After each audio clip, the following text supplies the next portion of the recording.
सन 1857 की जंग आज़ादी के नाम से ख्वाको खून में आलूदा अनगिनत मुरक्कों के बाग खुलने लगते हैं। आसमान से खून की बारिश हो रही है। दिल्ली मुहासरे में है। बनारस में इंतकाम की आग भड़क उठी है। कानपुर और लखनऊ में कत्लेआम जारी है। हजारों जांबाज आज़ादी का परचम लहराते हुए उठते हैं और ढेर हो जाते हैं। शहर शोलाजार बने हुए हैं। कानपुर, दिल्ली, लखनऊ, बरेली, झांसी, बांदा और फर्रुखाबाद उजड़ते जा रहे हैं। आखिरी मार्का झांसी का था और झांसी की दलेर रानी मर्दानावार अंग्रेज फौजों के खिलाफ लड़ी। कहते हैं बहादुर वो है जिसकी अजमत का इतराफ दुश्मन भी करे।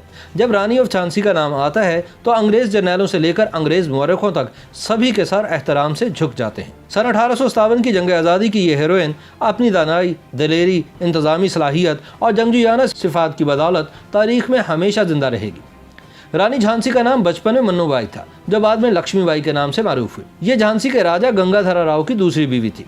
गंगाधर राव ने सन 1853 में वफात पाई। औलाद थी नहीं, इसलिए उसने अपने खानदान के एक लड़के आनंद राव को बेटा बना लिया। ये उस जमाने की बात है जब एक एक करके बरसगीर की तमाम देसी रियासतों को अंग्रेज सल्तनत में शामिल किया जा रहा था। झांसी की रियासत भी बहक़ सरकार जब्त कर ली गई। झांसी की रानी लक्ष्मीबाई को 5000 रुपये माहवार पेंशन मुकर्रर हो गई। अलबत्ता शौहर की जाती जायदाद इसके कब्जे में रही। कंपनी सरकार की इस गद्दारी और चीरादस्ती पर रानी झांसी की आंखों में खून उतर आया, लेकिन उसने निहायत दानाई से काम लेकर इस शोले को दबाए रखा ताकि कबल वक्त भड़क कर रहे सहे असासे को भी राख न कर दे। रानी ने 3 साल निहायत सब्र सुकून से गुजारे और अपनी जाती रियासत का इंतजाम चलाकर गैर मामूली जहानत और सलाहियत कार का सबूत दिया। एक अंग्रेज मौरिख डीवी प्रिस्नस रानी लक्ष्मीबाई के मामूलात जिंदगी के बारे में लिखते हैं कि वो अपने रोजमर्रा मामूलात में निहायत सख्त थी। हर रोज दरबार लगाती। हाफजा इस कदर तेज था कि 750 सरदारों में से जो बिलानागा दरबार में हाजिरी देते थे, अगर कोई सरदार किसी दिन हाजिर न होता तो दूसरे दिन जवाब तलब कर लेती। तहाइफ मिलते तो खादिमों में तकसीम कर देती। मर्दाना लिबास पहनती। गहरे नीले रंग का कोट पजामा और टोपी इसका पहनावा था। कमर में दुपट्टा बांधती और 7 शमशीर लटकती हुई। जनाना लिबास से भी परहेज न था। अहकाम कभी मुंशी से लिखवाती, कभी खुद लिखती। हर बात नपे तुले और सादा अल्फाज में होती। रहमदिल इतनी थी कि एक बार हजारों फकीरों को सर्दी में ठिठुरता हुआ देखा तो शहर के सारे दर्जी बुलवाए और 4 दिन के अंदर ही अंदर कपड़े और कंबल उनके लिए बनवाए और तकसीम किए। मैदान जंग में जख्मियों की मरहम पट्टी की निगरानी भी खुद करते। झांसी की रियासत अंग्रेजों के हाथों जब्त होने के 3 साल बाद जब इनकलाबियों ने झांसी में अंग्रेजों के खिलाफ मोर्चा कायम किया तो अंग्रेज जनरल सरफरोज ये मोर्चा तोड़ने के लिए झांसी की जानिब रवाना हुआ। सरफरोज का बयान है कि उन्होंने मुखालिफ फौजों में औरतों को भी देखा जो तोपखानों में काम कर रही थी और असलहा ढो रही थी। सरफरोशी और जांबाजी का जज्बा कि औरतें भी मैदान जंग में निकल आईं किसी मामूली क़यादत के बस की बात नहीं। यही वजह है कि झांसी की लड़ाई सिर्फ कला में बंद होकर नहीं लड़ी गई, बल्कि गली कूचों में भी घुमसान का रन पड़ा। अंग्रेज सिपाहियों पर सिर्फ गोलाबारी नहीं हुई, इन पर पत्थर और लकड़ियां तक फेंकी गई। अंग्रेज फौजें झांसी के कला पर 60-60 पाउंड के गोले बरसा रही थी, जो रात में छोटी गेंद की तरह नजर आते थे और दिन की रोशनी में नजर भी ना आते थे। मुजाहिदों के तोपखाने गुलाम गौस खान के हाथों सारी अंग्रेजी फौज पर भारी थे। कितनी ही बार नशेब फराज आए, कभी एक का पल्ला भारी, कभी दूसरे का। अंग्रेज फौजें जदीद तरीन असलहे और हिकमत अमली से लेस थीं, लेकिन झांसी की लड़ाई ने साबित कर दिया कि हुर्रियत का जज्बा दुनिया का सबसे कारगर असलहा है। झांसी का इमारका 9 दिन तक जारी रहा और फिर वो दिन भी आन पहुंचा जब झांसी की रानी ने गोरों के खिलाफ लड़ते लड़ते अपनी जान दे दी। अंग्रेजों की तरफ से कैप्टन रोड्रिक बग्स ऐसे पहले शख्स थे जिन्होंने झांसी की रानी लक्ष्मीबाई को अपनी आंखों से जंग के मैदान में लड़ते हुए देखा। उन्होंने घोड़े की लगाम अपने दांतों से दबा रखी थी और दोनों हाथों से तलवार चला रही थी और एक साथ दोनों तरफ वार कर रही थी।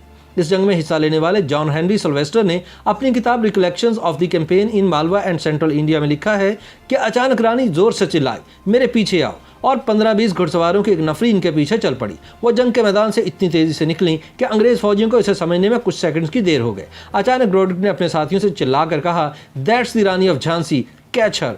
रानी और इनके साथी अभी 1 मील ही पहुंचे थे कि कैप्टन बर्ग्स के फौजी इनके सर पर आ पहुंचे। ये जगह कोटा की सराय थी। लड़ाई नए सिरे से शुरू हुई। रानी के एक फौजी के मुकाबले में औसतन 2 बरतानवी फौजी लड़ रहे थे। अचानक रानी को अपने बाएं सीने की जानिब दर्द महसूस हुआ, जैसे कि किसी सांप ने काट लिया हो। एक अंग्रेज सिपाही जिसे वो देख न सकी थी, उसने इनके सीने में संगीनें उतार दी थी। वो मुड़ी और हमलावर पर अपनी तलवार से टूट पड़ी।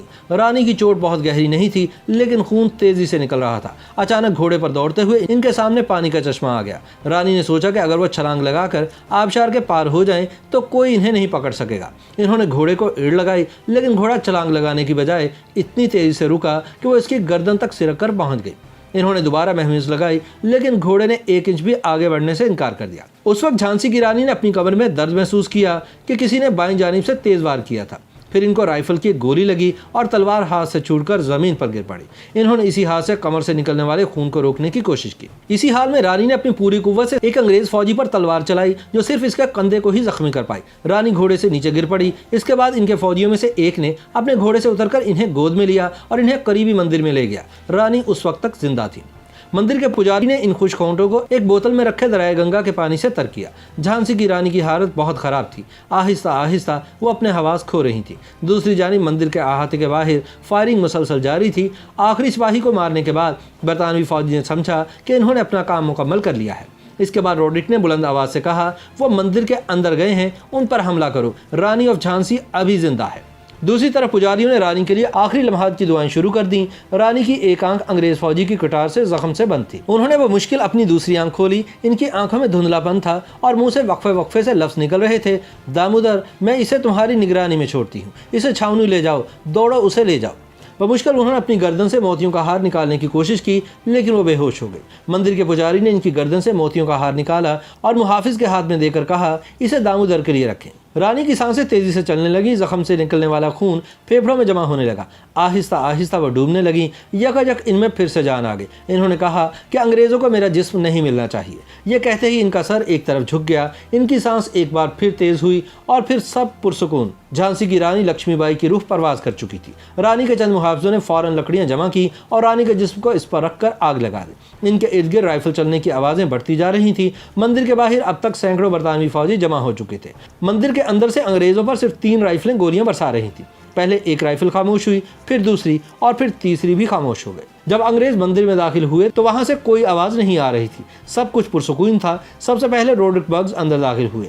वहां रानी के कई दर्जन सिपाहियों और मंदिर के पुजारियों की खून में लथपथ लाशें पड़ी हुई थी। कोई भी जिंदा नहीं था, लेकिन सिर्फ एक लाश की तलाश जारी थी। उस वक्त उनकी नज़र एक चिता यानी लाश को जलाने वाली आग पर पड़ी, जिसकी लिपट अब मध्यम पड़ चुकी थी। उन्होंने अपने बूट से इसे बुझाने की कोशिश की। फिर इन्हें जलते हुए इंसानी जिस्म के बाकियात नजर आए।